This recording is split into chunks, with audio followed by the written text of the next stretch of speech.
तर आम्ही पदामध्ये अडकून बसत नाही असं सुप्रिया सुळेंनी म्हटलं। प्रत्येकाला वाटतं आपला नेता मुख्यमंत्री व्हावा। राऊतांच्या ठाकरेंच्या सीएम पदावरच्या वक्तव्यावर सुप्रिया सुळे यांनी अशी प्रतिक्रिया दिली। तर तिघे एकत्र बसून ठरवू नेमकं काय करायचं असं बाळासाहेब थोरात यांनी म्हटलंय। आणि आम्ही चेहऱ्यात अडकतच नाही।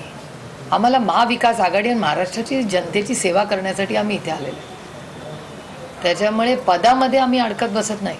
तुम्ही आदरणीय पवार साहेबांनी लोकसभेला पण बघा सगळ्यात कमी सीट आम्ही घेतली, कारण का आम्हाला आघाडी आणि मायबाप जनतेची सेवा करण्यामध्ये रस आहे।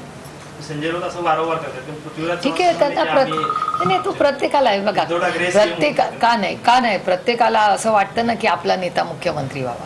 तर सगळे एवढे पक्ष आता झालेत महाराष्ट्रामध्ये, त्या प्रत्येक कार्यकर्त्याला जर तुम्ही एक मोठा सर्वे घेतला, प्रत्येक जण म्हणेल की आपलाच नेता कार्यकर्ता व्हावा। म्हणजे एक एमएलए असला तरी त्याला वाटेल ना त्याच्या कार्यकर्त्यांना की एक एमएलए असले तरी आपला माणूसच मुख्यमंत्री व्हावा। त्याच्यात काय करेल, महाआघाडीचं सरकार येणार आणि बनणार मुख्यमंत्री तो महाविकास आघाडीचाच बनणार आहे। त्यामुळे आता असं आहे की त्यांनी काय म्हणावं किंवा आमच्या कार्यकर्त्यांनी काय म्हणावं याला महत्व नाही। आम्ही ज्यावेळेस तिघं एकत्र बसतो त्यावेळेस आम्ही ठरवतो की नेमकं काय घडणार।